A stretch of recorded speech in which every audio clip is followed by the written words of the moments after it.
Sosok Nina, gadis Sinjai yang viral dilamar dengan uang panai 1 miliar rupiah. Calon suami kerja di Turki. Inilah sosok gadis asal Sinjai yang viral setelah dilamar calon suaminya dengan uang 1 miliar rupiah.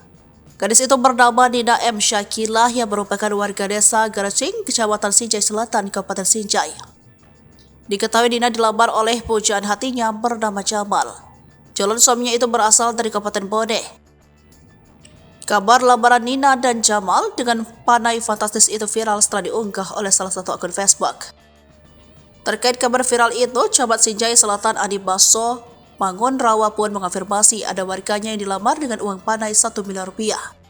Betul, kemarin naik uangnya dalam bentuk transfer, katanya Senin 15 April 2024 dikutip dari tribuntimur.com.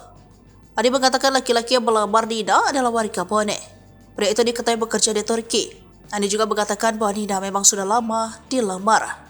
Sudah lama melamar, cuma baru kemarin naik uangnya, ujarnya. Dari informasi dihimpun, resepsi pernikahan mereka akan dilaksanakan pada Juni 2024.